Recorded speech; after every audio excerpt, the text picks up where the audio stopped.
Good morning, dear students. നമുക്ക് ഇന്ന് financial markets and സർവീസസിലെ അടുത്ത ടോപ്പിക്കിലേക്ക് പോകാം. ക്ലാസ് റൂം സെഷനിൽ നമ്മൾ ഓഫ്ലൈൻ ക്ലാസ്സിൽ മണി മാർക്കറ്റ്സ് ആണ് കംപ്ലീറ്റ് ചെയ്തത്. ഇനി അടുത്ത module third module capital market. Money market നമുക്കറിയാം, it's a market for raising short term funds of less than 1 year maturity. ഇത് രണ്ട് പെർസ്പെക്റ്റീവിൽ നമുക്ക് മനസ്സിലാക്കാം. It's a market from which borrowers borrow money for a maturity period of less than 1 year, and at the same time it's a market in which savers, people who can save, can invest their money for a short period of time. ഈ രണ്ട് രീതിയിൽ നമുക്കത് മനസ്സിലാക്കാം. അത് ആ 7 money market ഇൻസ്ട്രുമെന്റ്സിനെ കുറിച്ച് നമ്മൾ discuss ചെയ്തു. എന്തൊക്കെയായിരുന്നു? Call money, money at call and short notice, രണ്ടും അതിൽ വരും. എക്സ്ട്രീംലി ഷോർട്ട് പീരിയഡ് ലോൺസ് ആണ്. Commercial bills, treasury bills, commercial papers, certificate of deposits, repurchase agreements and money market mutual funds. ഇങ്ങനെ 7 തരത്തിലുള്ള മണി മാർക്കറ്റ് ഇൻസ്ട്രുമെന്റ്സിനെ കുറിച്ചും അതിന്റെ ക്യാരക്ടറിസ്റ്റിക്സിനെ കുറിച്ചും നമ്മൾ മനസ്സിലാക്കി. ദെൻ ഈ ഇൻസ്ട്രുമെന്റ്സ് ഒക്കെ ട്രേഡ് ചെയ്യുന്ന മാർക്കറ്റ്സ്, മണി മാർക്കറ്റ് എന്ന് പറഞ്ഞാൽ cannot be identified as a single market. It is composed of different constituents. Money മാർക്കറ്റിലെ കോൺസ്റ്റിറ്റ്യൂവൻസ് എന്ന് പറയുന്നത് അതിൽ ഉള്ള ഇൻസ്ട്രുമെന്റ്സ് ഒക്കെ ട്രേഡ് ചെയ്യുന്ന മാർക്കറ്റ്സ് ആണ്. അപ്പോൾ 7 മാർക്കറ്റ്സ് ഉണ്ട് മണി മാർക്കറ്റിന്റെ സബായിട്ട്. അത് call money market, commercial bills market, treasury bills market, certificate of deposits market, commercial papers market, repurchase agreements market and money market mutual funds market. അപ്പൊ ഓരോ ഇൻസ്ട്രുമെന്റ്സും ട്രേഡ് ചെയ്യുന്ന മാർക്കറ്റാണ് ആ പർട്ടിക്കുലർ ഇൻസ്ട്രുമെന്റ് മാർക്കറ്റ് എന്ന് പറയുന്നത്. Now let's move to capital market. Contrary to money market, capital market is a market for buying and selling of equity, debt and other securities of maturity exceeding 1 year. ഒരു വർഷത്തിൽ കൂടുതൽ കാലാവധിയുള്ള securities deal ചെയ്യുന്ന മാർക്കറ്റാണ് capital market. Or in other words, it deals with long-term securities that have a maturity period of above 1 year. പ്രധാനമായും equity shares, preference shares, bonds, debentures and other securities having long-term maturity. Mutual funds ഒക്കെ അതിൽ വരും. And capital market is also called securities market because in capital market we deal with different types of securities. പലതരത്തിലുള്ള സെക്യൂരിറ്റീസിനാണ് ഇവിടെ transact ചെയ്യുന്നത് എന്നതിനാൽ തന്നെ capital മാർക്കറ്റിനെ securities market എന്നും കൂടി പറയുന്നു. So, for the economic development of any country, a well-developed capital market is an essential prerequisite. People need money, companies need money, governments need money of long-term maturity. ഇപ്പോൾ മണി മാർക്കറ്റാണ് ഒരു വർഷത്തിൽ താഴെ ഉള്ള കാലം കൊണ്ട് നമുക്ക് തിരിച്ചടയ്ക്കണം. പക്ഷെ അതിനേക്കാൾ അധികം ഇപ്പോൾ social security measures government undertake ചെയ്യാനാണെങ്കിൽ, അല്ലെങ്കിൽ കമ്പനീസിന്റെ ഇൻഫ്രാസ്ട്രക്ചർ പ്രോജക്ട്സ് പോലെ ലോങ് ടേം പെർസ്പെക്റ്റീവിൽ ഫണ്ട് ആവശ്യമായി വരുമ്പോൾ they resort to capital market. They can issue shares, they can issue debentures, bonds or variety type of other instruments and raise funds for long-term maturity. Thus, capital market is a market where shares, bonds, debentures, mutual funds, etc. are bought and sold. Now, let us see the characteristics of capital market. നിങ്ങളുടെ text ബുക്കിൽ ഞാൻ വാങ്ങാൻ പറഞ്ഞിരുന്നു text book. ഇപ്പോൾ Calicut university central cooperative stores ഇറക്കുന്ന A Vinod സാറിന്റെ ഒരു text ഉണ്ട്. അതിൽ കൃത്യമായിട്ട് ഞാനിപ്പം പറയേണ്ട ആവശ്യം തന്നെയില്ല, നോട്ട്സ് ഒക്കെ ഗൈഡ് ഫോമിൽ ഉണ്ട്. അപ്പൊ അത് തന്നെയാണ് ഞാൻ ഫോളോ ചെയ്യുന്നത്. എന്തൊക്കെയാണ് it brings together borrowers and lenders of money. there should be an intermediary which brings together savers and borrowers. Otherwise they cannot meet. ഇപ്പൊ ഒരു വ്യവസ്ഥാപിത സ്ഥാപനം, ഫിനാൻഷ്യൽ ഇൻസ്റ്റിറ്റ്യൂഷൻസ് എന്ന രീതിയിലോ അല്ലെങ്കിൽ വ്യവസ്ഥാപിതമായ ഇൻസ്ട്രുമെന്റ്സ്, ഷെയർസ്, ഡിബഞ്ചേഴ്സ് എന്ന രീതിയിലോ ഒക്കെ ഉണ്ടെങ്കിൽ മാത്രമേ നിക്ഷേപിക്കാൻ കഴിവുള്ള ആളുകളും അതേപോലെ പണം ആവശ്യമുള്ള ആളുകളും കൂട്ടിമുട്ടാൻ പറ്റുള്ളൂ. കമ്പനീസ് ഷെയർസ് ഇഷ്യൂ ചെയ്യുന്നതുകൊണ്ടാണ് ആൾക്കാർക്ക്, ഇൻവെസ്റ്റേഴ്സ് അതിൽ ഇൻവെസ്റ്റ് ചെയ്യാൻ സാധിക്കുന്നത്. അല്ലെങ്കിൽ ഷെയർസോ ഡിബഞ്ചേഴ്സോ തുടങ്ങിയ ഇൻസ്ട്രുമെന്റ്സ് ഉള്ളത് കൊണ്ടാണ് ആളുകൾക്ക് അതിൽ ഇൻവെസ്റ്റ് ചെയ്യാനും മറ്റേ മറുഭാഗത്ത് ആളുകൾക്ക് അതിൽ ബോറോ ചെയ്യാൻ സാധിക്കുന്നത്. So capital market provides a machinery which brings together borrowers and lenders of money. Then it provides long-term and medium-term funds. And the very basic nature of capital market itself is that it's a market for raising long term, and also medium term funds. Maturity period of more than 1 year. All operations in the new issue and existing securities occur in the capital market. നമ്മൾ ഇനി കൂടുതലായിട്ട് capital market explain ചെയ്യുന്ന സമയത്ത് നമ്മൾ കാണും capital മാർക്കറ്റിനെ വീണ്ടും new issues market അഥവാ പ്രൈമറി മാർക്കറ്റ് എന്നും സെക്കൻഡറി മാർക്കറ്റ് എന്നും ക്ലാസിഫൈ ചെയ്യാം. ന്യൂ ഇഷ്യൂസ് മാർക്കറ്റ് എന്ന് പറഞ്ഞാൽ സെക്യൂരിറ്റീസ് ആദ്യമായും ഇഷ്യൂ ചെയ്യുന്ന പ്രൈമറി മാർക്കറ്റ്. അതേസമയം സെക്കൻഡറി മാർക്കറ്റ് എന്ന് പറയുന്നത് already issued securities subsequent buying and selling നടക്കുന്ന മാർക്കറ്റാണ് സെക്കൻഡറി മാർക്കറ്റ്. രണ്ടും ക്യാപിറ്റൽ മാർക്കറ്റിന്റെ ഭാഗമാണ്.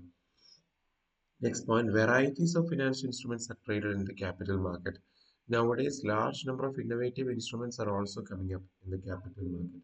In order to suit the different preferences of the customers, different preferences of the savers, preferences of the borrowers, ആളുകളുടെ താല്പര്യം പരിഗണിച്ച് in order to meet their preferences, പലതരത്തിലുള്ള instruments device ചെയ്തിട്ടുണ്ട്. Companies and stock markets, share markets, capital markets, ഒരുപാട് instruments. പണ്ടൊക്കെ equity ഷെയർസോ preference ഷെയർസോ ഉണ്ടായിരുന്നുള്ളൂ. ഇപ്പം പല തരത്തിലുള്ള ഷെയർസ് ഉണ്ട്, പലതരത്തിലുള്ള ഡിബഞ്ചേഴ്സ് ഉണ്ട്, ബോണ്ട്സ് ഉണ്ട്. പിന്നെ നമ്മൾ ഇനി ഈ മൊഡ്യൂളിന്റെ ലാസ്റ്റ് ഭാഗത്തായി കാണാൻ പോകുന്ന ഇന്നോവേറ്റീവ് ആയിട്ടുള്ള ഇൻസ്ട്രുമെന്റ്സ് ഉണ്ട്. ഓരോരുത്തർക്കും ഓരോ തരം താല്പര്യമായിരിക്കും റിട്ടേൺ കിട്ടുന്ന കാര്യത്തിൽ, റിസ്ക് എടുക്കുന്ന കാര്യത്തിൽ, അതിന്റെ ഓരോ പെക്യുലാരിറ്റീസ്. അപ്പൊ അതെല്ലാം മീറ്റ് ചെയ്യാൻ വേണ്ടി variety of instruments are introduced. Next point, functions through a number of intermediaries such as banks, merchant banks, underwriters, mutual funds, brokers, etc. ഇപ്പോൾ ക്യാപിറ്റൽ മാർക്കറ്റിൽ ഒരുപാട് പ്ലെയേഴ്സ് ഉണ്ട്. ബാങ്ക്സ് ഉണ്ട്, മറ്റ് ഫിനാൻഷ്യൽ ഇൻസ്റ്റിറ്റ്യൂഷൻസ് ആയ മെർച്ചന്റ് ബാങ്ക്സ് ഉണ്ട്, ക്രെഡിറ്റ് റേറ്റിംഗ് ഏജൻസീസ് ഉണ്ട്, under writers ഉണ്ട്, മ്യൂച്വൽ ഫണ്ട്സ് ഉണ്ട്. All these intermediaries, all these financial institutions perform their specific role in the capital market. These constituents, the constituents in the capital market include individuals and institutions. Individuals on the institutions on the. It functions within the framework of government and regulatory institutions. Government rules and regulations. Capital market കൃത്യമായി സർക്കാരിന്റെ നിർദ്ദേശം പാലിച്ച് പ്രവർത്തിക്കാനാവും. ഇന്ത്യയിൽ പ്രവർത്തിക്കുന്ന SEBI, securities exchange board of ഇന്ത്യയാണ് capital market നിയന്ത്രിക്കുന്ന government അണ്ടറിലുള്ള apex agency. So it has issued different types of guidelines for different activities in the capital market. Companies and other players in the capital market have to strictly adhere to the regulations issued by the Securities Exchange Board of India. Next one, it is a highly liquid market. The liquid market എന്ന് പറഞ്ഞാൽ വളരെ എളുപ്പത്തിൽ securities പണമാക്കി മാറ്റാനുള്ള സൗകര്യം capital മാർക്കറ്റിലുണ്ട്. This is facilitated by the existence of secondary market. നമുക്കറിയാം primary മാർക്കറ്റിൽ പുതിയ securities issue ചെയ്യുന്ന വിൽക്കുന്ന മാർക്കറ്റാണ് പ്രൈമറി അഥവാ ന്യൂ ഇഷ്യൂ മാർക്കറ്റ് എന്ന് പറയുന്നത്. സെക്കൻഡറി മാർക്കറ്റോ ഓൾറെഡി ഇഷ്യൂ ചെയ്ത ഒരു കമ്പനി നേരത്തെ ഇഷ്യൂ ചെയ്ത ഷെയർസ് പിന്നീട് വിൽക്കാനും പിന്നീട് അത് വീണ്ടും വാങ്ങാനും ഒക്കെയുള്ള മാർക്കറ്റാണ് secondary market. It is because of the secondary market we say capital market is liquid. ഇപ്പോൾ ന്യൂ ഇഷ്യൂ മാർക്കറ്റ് മാത്രം ഉള്ളെങ്കിൽ ആളുകൾക്ക് ഇൻവെസ്റ്റ് ചെയ്യാൻ മാത്രമേ പറ്റുള്ളൂ, അത് വിൽക്കാൻ പറ്റത്തില്ല. സെക്കൻഡറി മാർക്കറ്റ് ഉള്ളതുകൊണ്ട് ഏത് സമയത്ത് വേണമെങ്കിലും വിറ്റൊഴിവാകാനും സെക്യൂരിറ്റീസ് പണമാക്കി മാറ്റാനും സാധിക്കും. Next point, differences between money market and capital market. നമുക്ക് ഈ മീനിങ് മനസ്സിലാക്കിയാൽ തന്നെ we can differentiate money market and capital market. നോക്കുക, മണി മാർക്കറ്റ് എന്ന് പറയുന്നത് short term debt instruments trade ചെയ്യുന്ന മാർക്കറ്റാണ്. Whereas capital market is a market where long term securities are exchange. നമുക്കറിയാം. ഇനി മണി മാർക്കറ്റിൽ only debt instruments are traded. ഇപ്പൊ ഞാൻ പറഞ്ഞ 7 ഇൻസ്ട്രുമെന്റ്സും, അത് കൊമേഴ്സ്യൽ ബിൽസ് ആവട്ടെ, കൊമേഴ്സ്യൽ പേപ്പേഴ്സ് ആവട്ടെ, സർട്ടിഫിക്കറ്റ് ഡെപ്പോസിറ്റ്സോ ട്രഷറി ബിൽസോ മണി മാർക്കറ്റ് മ്യൂച്വൽ ഫണ്ട്സ് ഒക്കെ ഡെറ്റ് ഇൻസ്ട്രുമെന്റ്സ് ആണ്, കടപ്പത്രങ്ങളാണ്. Whereas both debt and credit, both debt instruments and equities are traded in capital market. Capital മാർക്കറ്റിൽ ഡിബഞ്ചേഴ്സ് ബോൺസിനോടൊപ്പം ഇക്വിറ്റി ഷെയർസും ട്രേഡ് ചെയ്യുന്നുണ്ട്. അപ്പൊ ഡെറ്റും ഉണ്ട്, ഇക്വിറ്റിയും ഉണ്ട്. നിങ്ങൾ മാനേജ്മെന്റ് അക്കൗണ്ടിങ്ങിൽ പഠിക്കുന്നുണ്ട് അതിന്റെ വ്യത്യാസം, ഡെറ്റ് ഇക്വിറ്റി റേഷ്യോ ഒക്കെ പഠിച്ചിട്ടുണ്ടാവും. Then money market, the main instruments are bill of exchange, treasury bills, certificates of deposits, etc. The main instruments traded in capital market are long-term debt instruments, shares, etc. ആ meaning തന്നെയാണ് differences ഉണ്ടാക്കുന്നത്. The most important institutions in the money market are commercial markets, commercial banks. Commercial banks ആണ് മണി മാർക്കറ്റിലെ ഏറ്റവും വലിയ participant എന്ന് പറയുന്നത്. അതേസമയം ക്യാപിറ്റൽ മാർക്കറ്റിലെ ഏറ്റവും വലിയ പ്ലെയർ എന്ന് പറയുന്നത് സ്റ്റോക്ക് എക്സ്ചേഞ്ചസ് ആണ്. The next point, the money market instruments are less risky. Less than 1 year ആണ് കൊമേഴ്സ്യൽ ബാങ്ക്സ് ഒക്കെയാണ് പ്രധാനപ്പെട്ട ട്രേഡേഴ്സ് എന്ന രീതിയിൽ മണി മാർക്കറ്റ് ഇൻസ്ട്രുമെന്റ്സ് റിസ്ക് കുറവാണ്, അതേസമയം ക്യാപിറ്റൽ മാർക്കറ്റിൽ റിസ്ക് കൂടുതലാണ്. Next point, money market provides short-term credit needs or working capital requirements, whereas capital markets meet long-term or fixed capital requirements of business. Functions or importance of capital market.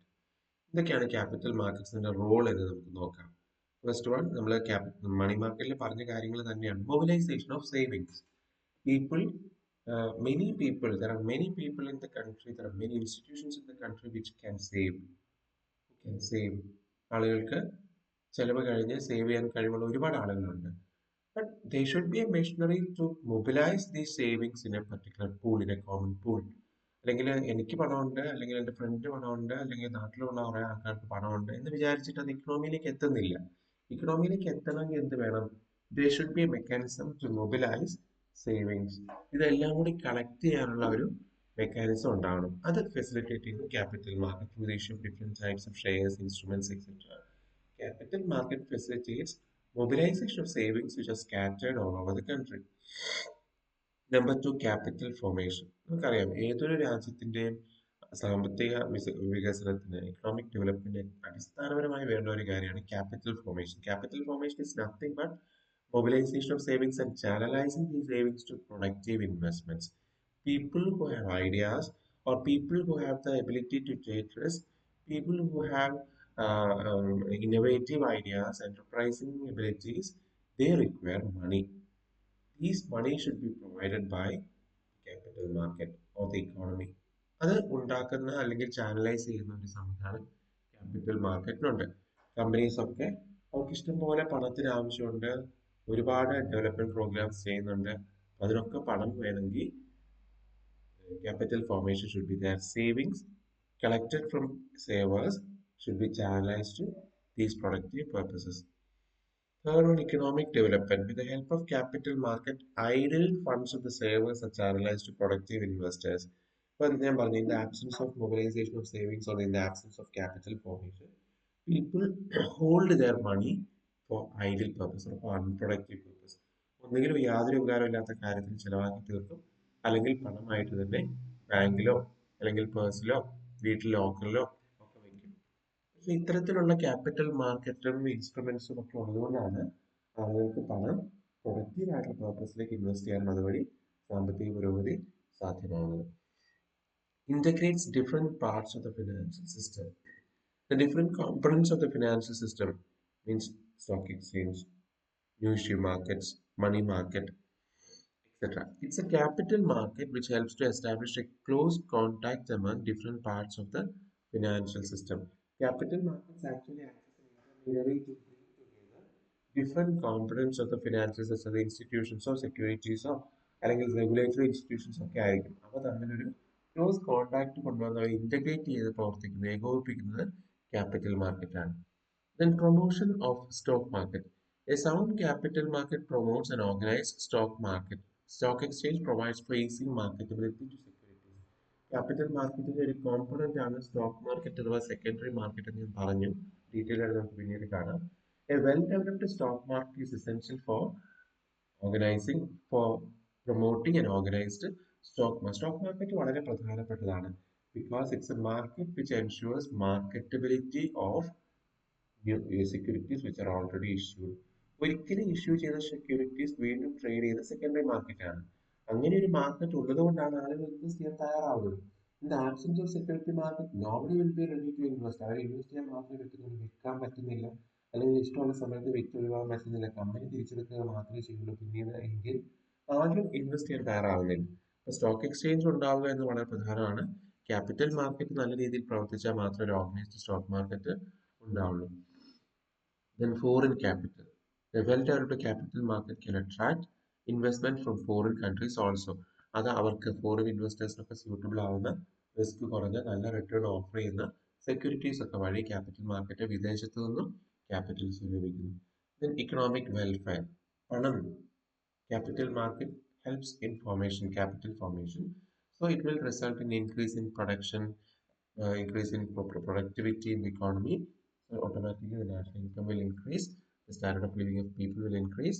Consequently, it helps to promote economic welfare of the country. Then innovation, capital markets motivates or encourages the introduction of new instruments, innovative products, etc. Let's see the components of capital markets. The main components are three types of markets: primary market, secondary market, and government securities market.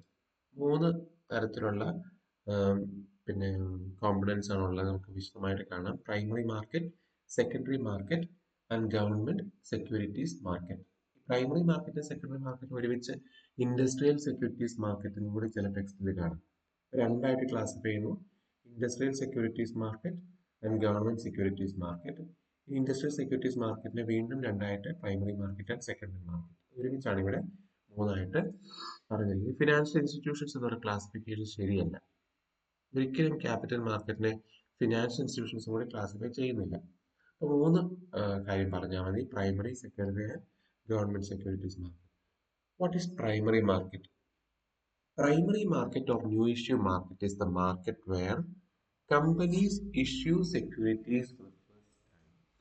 ആദ്യമായിട്ട് securities issue ചെയ്ത് ആളുകളിൽ നിന്ന് പണം സ്വരൂപിക്കുന്ന മാർക്കറ്റാണ് primary market or new issue market. It's a market where security is purchase directly from the issuer. Companies ഡിബഞ്ചേഴ്സോ ഷെയർസോ issue ചെയ്യുമ്പോൾ നേരിട്ട് കമ്പനിയിൽ നിന്ന് ഇൻവെസ്റ്റേഴ്സ് ഷെയർസോ അല്ലെങ്കിൽ സെക്യൂരിറ്റീസ് വാങ്ങുന്ന മാർക്കറ്റാണ് പ്രൈമറി മാർക്കറ്റ് എന്ന് പറയും. It's a market for new issues, it's a market for trading new securities. അതുകൊണ്ട് അതിനെ ന്യൂ ഇഷ്യൂ മാർക്കറ്റ് എന്നും കൂടി പറയുന്നു. Both companies or corporate enterprises and government raises long term funds from primary market by issuing financial securities.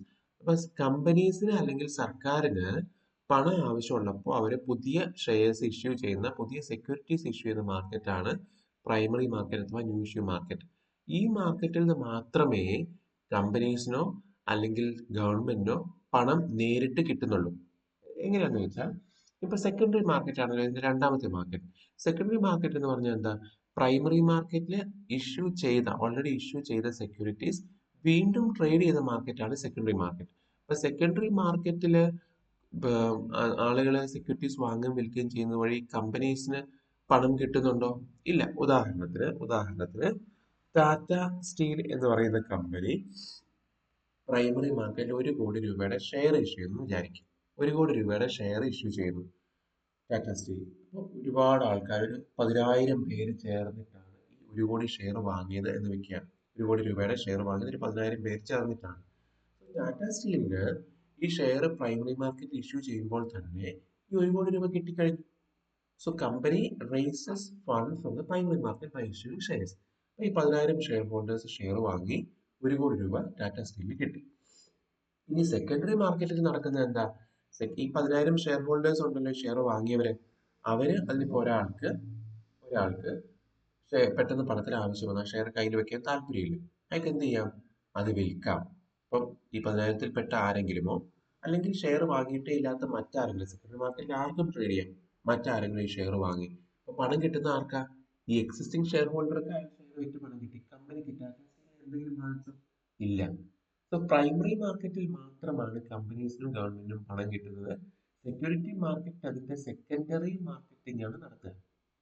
Share holders അല്ലെങ്കിൽ security holders പരസ്പരം വിൽക്കുകയും വാങ്ങുകയും ചെയ്ത മാർക്കറ്റ് സെക്കൻഡറി മാർക്കറ്റ്. പക്ഷേ സെക്കൻഡറി മാർക്കറ്റ് പ്രൈമറി മാർക്കറ്റിന് നിലനിൽപ്പിന് അത്യന്താപേക്ഷിതമല്ലേ? തീർച്ചയായും. കാരണം ഇത്തരത്തിലൊരു പോസിബിലിറ്റി, പണം ആവശ്യമുള്ളപ്പോൾ നമുക്ക് പണമാക്കാം, വിൽക്കാം, ഉണ്ടാവും എന്ന് ഉറപ്പുള്ളത് കൊണ്ടാണ് പ്രൈമറി മാർക്കറ്റിൽ ആളുകൾ ഇൻവെസ്റ്റ് ചെയ്യാൻ തയ്യാറാവുന്നത്. So both are complementary. Primary market ഉള്ളത് കൊണ്ടാണ് സെക്കൻഡറി മാർക്കറ്റ് ഉള്ളത്. Why? Because it's a primary market where securities are issued for the first time. That securities are subsequently traded in secondary market. So primary market is essential for the existence of secondary market.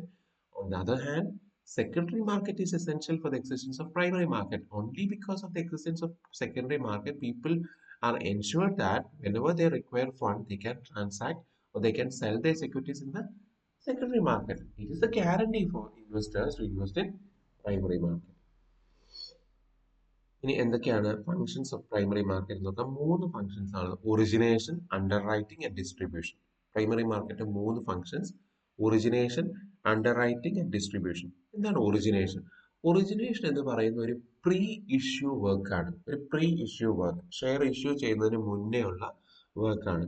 It refers to the work of investigation, analysis and processing of new project proposals. ഒരു company പുതുതായി share അല്ലെങ്കിൽ securities issue ചെയ്യുന്നതിന് മുമ്പ് ആ proposal എത്രമാത്രം successful ആയിരിക്കും എന്ന രീതിയിൽ ആ പ്രോജക്റ്റിനെ അനലൈസ് ചെയ്യുക, ഇൻവെസ്റ്റിഗേറ്റ് ചെയ്യുക എന്ന ഫംഗ്ഷനാണ്, പ്രോസസ് ചെയ്യുന്ന ഫംഗ്ഷനാണ് ഒറിജിനേഷൻ എന്ന് പറയുന്നത്. Origination begins before an issue is actually floated in the market. ഞാൻ പറഞ്ഞേ, ഒരു ഷെയർ ഇഷ്യൂ അല്ലെങ്കിൽ ഒരു ഡിബഞ്ചർ ഇഷ്യൂ യഥാർത്ഥത്തിൽ നടക്കുന്നതിന് മുന്നേ ചെയ്യേണ്ട പേപ്പർ വർക്കാണ്, അല്ലെങ്കിൽ പ്രിപ്പറേറ്ററി വർക്ക്സ് ആണ് ഒറിജിനേഷൻ എന്നോട് ഉദ്ദേശിക്കുക. The function of origination is done by merchant bankers who may be commercial banks, all India financial institutions or private firms. അപ്പോൾ ഈ ഒറിജിനേഷൻ എന്ന ഫംഗ്ഷൻ, പ്രൈമറി മാർക്കറ്റിന്റെ ഫംഗ്ഷൻ ആണ് ചെയ്യുന്നത് മെർച്ചന്റ് ബാങ്ക്സോ, കൊമേഴ്സ്യൽ ബാങ്ക്സോ, ഡെവലപ്മെന്റ് ബാങ്ക്സോ, പ്രൈവറ്റ് ഫേംസോ ആണ് merchant banks. അവരാണ്. അവരെന്താ ചെയ്യുക? സെക്യൂരിറ്റീസ് ഇഷ്യൂ ചെയ്യുന്നതിന് മുമ്പ് അത് എത്രമാത്രം വിജയപ്രദമായിരിക്കും, ഏത് രീതിയിലാണ് അത് ഇഷ്യൂ ചെയ്യുന്നത്. നമ്മൾ പല methods of issue shares, securities നമ്മൾ കാണുന്നുണ്ട്. ഏത് രീതിയിലാണ് ഇഷ്യൂ ചെയ്യുന്നത്, ഏത് രീതിയിലാണ് പ്രൈസ് ചെയ്യേണ്ടത്, എങ്ങനെയാണ് അത് ഡിസ്ട്രിബ്യൂട്ട് ചെയ്യുന്നത് തുടങ്ങി ഒരു ഷെയർ ഇഷ്യൂവിന് മുമ്പ്, ഡിബഞ്ചർ ഇഷ്യൂവിന് മുമ്പ് ചെയ്യേണ്ട പ്രിപ്പറേറ്ററി വർക്ക്സ് ചെയ്യുന്ന ഫംഗ്ഷനാണ് ശരിക്കും അണ്ടർടേക്ക് ചെയ്യുന്നത് മെർച്ചന്റ് ബാങ്ക്സ് ആണ്. Then under writing. Under writing എന്ന് നിങ്ങൾക്കൊക്കെ അറിയാം. When a company issues shares or securities, there's a government regulation that it should receive minimum subscription. When a company issues shares, it should receive minimum subscription എന്ന് പറഞ്ഞാൽ minimum number of ഷെയർസിന് applicants ഉണ്ടെങ്കിൽ മാത്രമേ കമ്പനിക്ക് അതുമായി അലോട്ട്മെന്റുമായി മുന്നോട്ട് പോകാൻ സാധിക്കൂ. ഒരു കമ്പനി പുതുതായി ഷെയർ ഇഷ്യൂ ചെയ്യുമ്പോൾ ഒരു നിശ്ചിത എണ്ണം ഷെയറിനുള്ള ആപ്ലിക്കേഷൻ അവർക്ക് കിട്ടണം. അത് കിട്ടുന്നില്ലെങ്കിലോ കമ്പനിക്ക് വീണ്ടും ഷെയർ അലോട്ട്മെന്റുമായി മുന്നോട്ട് പോകാൻ സാധിക്കില്ല. In order to ensure that the company will receive minimum subscription, companies will enter into an agreement with financial institutions for underwriting. അതായത് കമ്പനിക്ക് ഉറപ്പൊന്നുമില്ല, ഇത്ര മിനിമം നമ്പർ ഓഫ് ഷെയർസ് കിട്ടുമെന്ന് ഉറപ്പില്ല, ആപ്ലിക്കേഷൻ കിട്ടുമെന്ന് ഉറപ്പില്ല. അതുകൊണ്ട് അവരെന്ത് ചെയ്യുന്നു? ഇതുപോലുള്ള അണ്ടർ റൈറ്റേഴ്സുമായിട്ട് ഒരു എഗ്രിമെന്റിൽ ഏർപ്പെടുന്നു. എന്താണ് agreement? In case it doesn't manage to get minimum subscription, the underwriters will take the required number of shares to achieve to reach minimum subscription. എന്നാൽ കമ്പനിക്ക് റിക്വയർഡ് നമ്പർ ഓഫ് ആപ്ലിക്കേഷൻസ് ഷെയറിന് കിട്ടുന്നില്ലെങ്കിൽ എത്രയാണ് ബാക്കി ആവശ്യമുള്ളത് അത് ഞങ്ങൾ എടുത്തുകൊള്ളാം എന്ന് അണ്ടർ റൈറ്റർ സമ്മതിക്കുന്ന ഒരു കമ്മീഷൻ വാങ്ങിയിട്ടാണ് സമ്മതിക്കുക. ഇതും പ്രൈമറി മാർക്കറ്റിന്റെ ഒരു ഫംഗ്ഷനാണ്. Third one, distribution. This is the function of sale of securities to ultimate investors. അപ്പോൾ ഷെയർ ഇഷ്യൂ ചെയ്ത് കഴിയുമ്പോൾ, ഡിബഞ്ചേഴ്സ് ഇഷ്യൂ ചെയ്ത് കഴിയുമ്പോൾ അത് ഡിസ്ട്രിബ്യൂട്ട് ചെയ്യുന്ന ഫംഗ്ഷനാണ് ഡിസ്ട്രിബ്യൂഷൻ എന്ന് പറയും. Sale of securities to ultimate investors. This service is performed by brokers and agents. They maintain a direct and regular contact with the ultimate investors. Then let's see the advantages of primary market. Meaning തന്നെയാണ് നമ്മൾ advantage ആയിട്ടുള്ളത്. Companies can raise capital at relatively low cost. ചെറിയ തുക, പ്രത്യേകിച്ച് വളരെ prestigious ആയിട്ടുള്ള companies ആണെങ്കിൽ അവർക്ക് ചെറിയ കോസ്റ്റിൽ ക്യാപിറ്റൽ റേസ് ചെയ്യാൻ സാധിക്കും. It provides high liquidity. This is because securities offered can be sold in the security market almost immediately. നേരത്തെ പറഞ്ഞല്ലോ, വളരെ ലിക്വിഡ് ആണ് പ്രൈമറി മാർക്കറ്റ് എന്ന് പറയുന്നത്. അപ്പം തന്നെ സെക്യൂരിറ്റീസ് അപ്പം തന്നെ സെക്യൂരിറ്ററി മാർക്കറ്റ് വേണമെങ്കിൽ വിറ്റ് പണമാക്കാൻ സാധിക്കും. Then as compared to secondary market, there are less chances of manipulation in the money market. Primary market. But primary market participants are the issuers and investors. Direct ആയിട്ട് ഷെയർ വാങ്ങുന്നതാണ്. അതുകൊണ്ട് തന്നെ manipulations ഒക്കെ ഉള്ള സാധ്യത കുറവാണ്. It's an important source for mobilisation savings. നമുക്കറിയാം, ആളുകളിൽ നിന്ന് പണം സ്വരൂപിക്കുന്ന ഏറ്റവും പ്രധാനപ്പെട്ട മൊബിലൈസേഷൻ സേവിങ്സിന് ഏറ്റവും പ്രധാനപ്പെട്ട ഒരു വഴിയാണ് പ്രൈമറി മാർക്കറ്റ് എന്ന് പറയുന്നത്. It enables an investor to allocate his investment across different categories of financial instruments and industries. ഇപ്പോൾ പ്രൈമറി മാർക്കറ്റിൽ ഒരുപാട് കമ്പനീസ് ഇഷ്യൂ ചെയ്യുന്നുണ്ട്, ഷെയർസ് ഉണ്ട്, ഡിബഞ്ചേഴ്സ് ഉണ്ട്, പല തരത്തിലുള്ള ഡിബഞ്ചേഴ്സ് ഉണ്ട്. അതുകൊണ്ട് തന്നെ ഇൻവെസ്റ്റേഴ്സിനെ സംബന്ധിച്ച് അയാളുടെ ഇൻവെസ്റ്റ്മെന്റ് പല തരത്തിലുള്ള ഡൈവേഴ്സിഫൈഡ് ആയിട്ടുള്ള പോർട്ട്ഫോളിയോയിൽ ഇൻവെസ്റ്റ് ചെയ്യാൻ അയാൾക്ക് സാധിക്കുകയും ചെയ്യുന്നു. Then the prices of securities are determined before an initial public offering. IPOs എന്നാ പറയാം. പ്രൈമറി മാർക്കറ്റിലെ ഇഷ്യൂവിന് IPOs, ഇനീഷ്യൽ പബ്ലിക് ഓഫറിംഗ്. അതിന് മുന്നേ തന്നെ പ്രൈസ് തീരുമാനിച്ചിരിക്കും. ഒറിജിനേഷൻ എന്ന ഫംഗ്ഷൻ ഞാൻ പറഞ്ഞല്ലോ, പ്രൈസ് ഒക്കെ നേരത്തെ തീരുമാനിക്കും. So investors clearly know at what price they have to purchase, they have to invest. അത് ഇൻവെസ്റ്റേഴ്സിനെ സഹായിക്കും. Then disadvantages of primary market. പലപ്പോഴും ഇൻഫർമേഷൻ വളരെ ലിമിറ്റഡ് ആയിരിക്കും. അതേപോലെ ഷെയർസ് ആദ്യമായി ഇഷ്യൂ ചെയ്യുന്നതായതുകൊണ്ട് ഈ കമ്പനിയുടെ ഹിസ്റ്റോറിക്കൽ ഇൻഫർമേഷൻ ഒക്കെ കിട്ടാൻ, അവരുടെ നേരത്തെ ഷെയർ ഇഷ്യൂ ചെയ്തതൊക്കെ എങ്ങനെ പെർഫോം ചെയ്യുന്നത് മനസ്സിലാക്കാൻ ബുദ്ധിമുട്ടായിരിക്കും. പിന്നെ ഓവർ സബ്സ്ക്രിപ്ഷൻ ഉണ്ടെങ്കിൽ investors may not be able to receive their allocation. കൂടുതലായിട്ട് ആളുകൾ സബ്സ്ക്രൈബ് ചെയ്തിട്ടുണ്ടെങ്കിൽ അപ്ലൈ ചെയ്ത അത്രയും എണ്ണം ഷെയർസ് കിട്ടാൻ സാധ്യത കുറവായിരിക്കും. ബാക്കി നമുക്ക് നെക്സ്റ്റ് ക്ലാസ്സിൽ നോക്കാം. Thank you.